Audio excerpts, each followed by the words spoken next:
जी अदा मुझे नालो आशा है।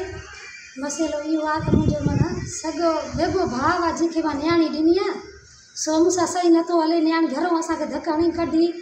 ये व्यवसाला मन असा के दरपदर करे मन सफा न्याणी केखे दिनी दे न्याणी पंज वेगे भाग दिनी वेगे भाग के कोन दिनी हुंदे ने जे पुत्र के दिनी हुंदे ने नालो छा है करे दिनी मुने आमद नालो दस हां आमद नालो हां तुनी न्याणी जो नालो छा है मुझे न्याणी जो सकीना सकीना घणा बार दस बार दस न बारन जो खर्च जन न पप्पू जन न वरी मन बारन जा इलाज कराने सजो मुझे कंदा बिया सजी मन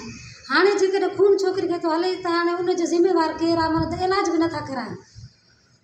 आ मन वो खून मन सजो मा 20000 भी एकड़े धक मा खर्च करे या लाड़काणे तब चंदा माई के खतरो थवा मेहरबानी करे त हाने जो इलाज लागे तो हला एक न बेडी असा वट मन आणे सिद्ध हाने मुखे एतरी ताकत ना मा बेवा मुझे नंढो बच्चो युवा कमाए हाँ हे कड़ी इन जी रोज़ी थी थे जो यो घर इन जे आसरे तो हले त मन कुछ भी मन नथो करे जवाब ॾेई तो छॾे हो था चवनि हुनजा छोरा था चवनि असां जीएसएन जा कारकुन असांखे केरु चवंदो असांखे केरु न चवंदो ऐं गुंडागर्दी करे मन मूंखे न्यापा मोकिलिया अथनि त तूं अच ॾाजो खणी वञ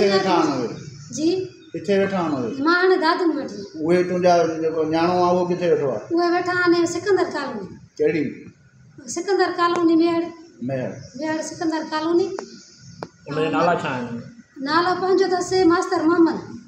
ऐं पुटु मौलवी भी आहे मास्तर मोहम्मद मौलवी भी आहे पर हालांकि हुनजा कम इहे हिन मन पंजनि में सिधो नथो अचे हालांकि जिते मां मौलवियुनि खे दान थी कयां न उते मुंहिंजे मथां कूड़ हणी मूंखे बदनाम पार करण जे लाइ विखे थो वञा करे त मुंहिंजी भेण अहिड़ी आहे असां मजबूरी कोई हिन महिल निकिते न त मां केॾे निकिरंदी बि न आहियां पर अॼु मजबूरी मन असांखे भाउ जी आंदो आहे हिन क़दुरु ते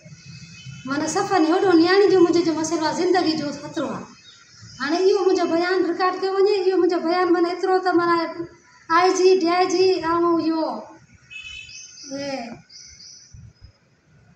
कहिड़ो आहे session court high court Pakistan ये सभिनी में हलाए वञे महिरबानी करे असांखे एतिरो त असांखे इंसाफ़ ॾियारे वञे हो मन असांखे सफ़ा मन मूंखे ग़रीब सम्झी मूंखे ज़लील कयो थो वञे